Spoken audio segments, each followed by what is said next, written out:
Primeiramente, seja muito bem-vindo e muito obrigado por ter chegado aqui. Esse é o primeiro vídeo do meu canal. Meu nome é Lucas Vieira e estou aqui para compartilhar um pouco dos meus aprendizados no mundo dos investimentos, no mundo das finanças e principalmente aprender com você ao longo dessa jornada, que a gente possa agregar na vida um do outro, que a gente possa prosperar junto ao longo dessa trajetória financeira.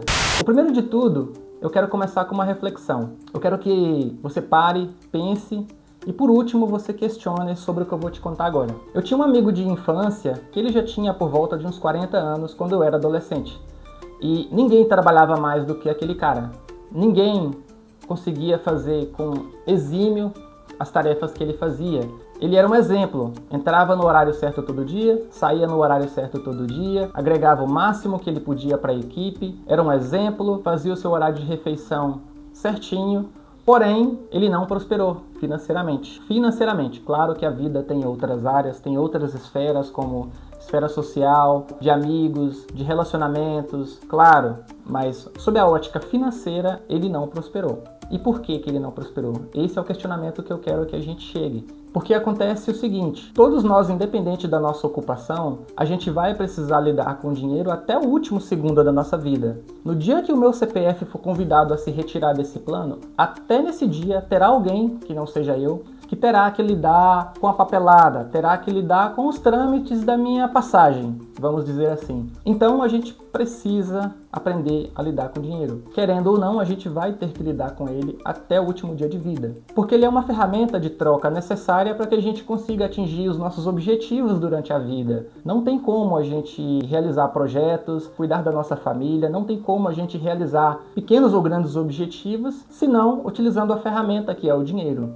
E esse é o ponto, ele nada mais é do que uma ferramenta. O dinheiro ele não pode ser mais do que uma ferramenta. Então esse é o primeiro questionamento que eu quero fazer. Mudar a nossa ótica sobre como a gente enxerga o dinheiro. Porque entenda que o dinheiro ele não é ruim. No máximo ele vai potencializar aquilo que uma pessoa já é. Mas ele por si só, ele não é ruim. Ele é só uma ferramenta. Nada mais do que isso. E para que a gente consiga adquirir o dinheiro de forma lícita, tem algumas formas bem óbvias. Ou a gente vende um produto, ou a gente oferece um serviço. Como por exemplo, o trabalho assalariado.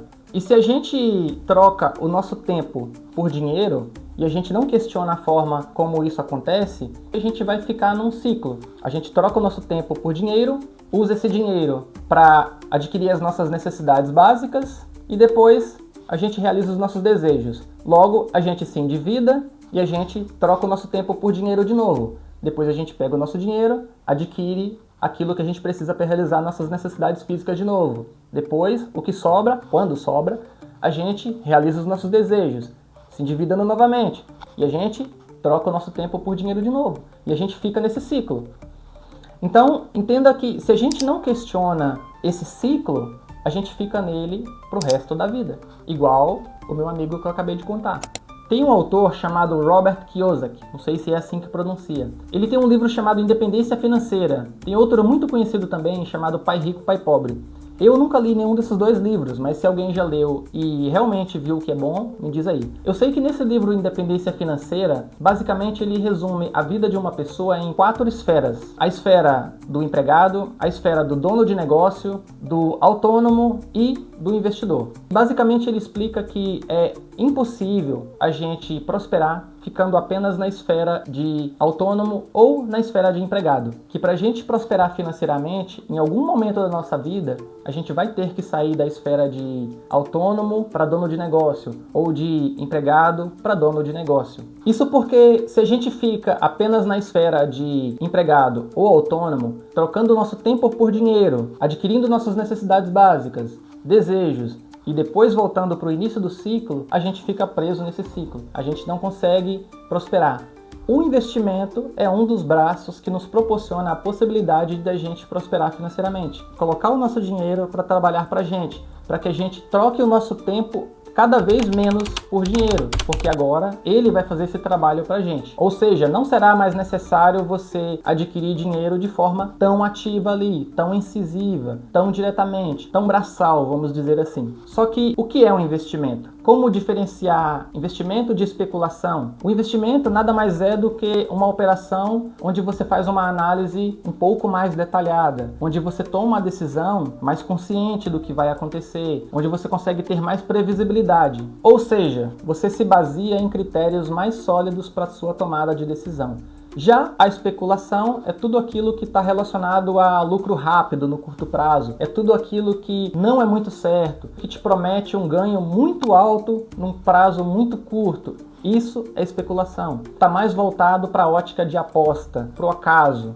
Por isso, a gente precisa tomar cuidado quando a gente fala de investimento, para que ele possa ser sustentável ao longo do tempo, para que daí sim a gente possa tirar o pé do freio um pouco, no sentido de trabalhar ativamente para conseguir a nossa renda. Então, resumindo o que é o investimento, ele é uma aplicação de um recurso em um determinado ativo que, ao longo do tempo, ele possa te proporcionar uma renda passiva de forma sustentável, baseado em algumas variáveis bem sólidas, como o ciclo em que você está fazendo este investimento, o potencial de valorização daquele ativo e principalmente o preço. Teve um economista e investidor americano chamado Benjamin Graham. Ele tem um livro chamado O Investidor Inteligente. Ele foi muito influente. Ele influenciou muitos investidores, incluindo Warren Buffett. Para quem não sabe, Warren Buffett é o maior investidor de todos os tempos. Benjamin Graham, ele é considerado por muitos o pai do investimento em valor. Tem uma frase bem interessante do livro, ele fala o seguinte: uma operação de investimento é uma que, após análise minuciosa, promete a segurança do capital e uma remuneração apropriada. As operações que não cumprem esses requisitos são especulativas. Então, os insights mais importantes são esses, que a gente precisa aplicar o nosso dinheiro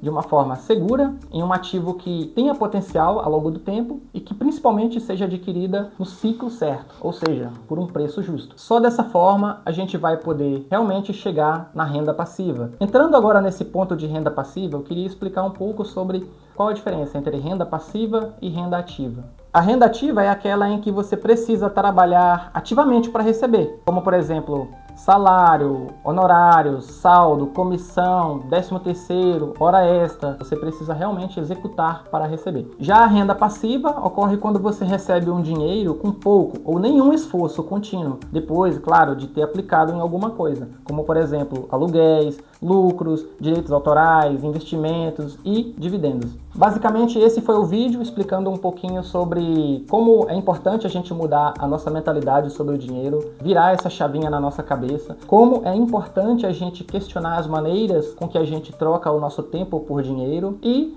de apresentar o mundo dos investimentos, que é uma das ferramentas que nos possibilitam um dia chegar na tão liberdade financeira. Eu fico por aqui, muito obrigado e até o próximo vídeo.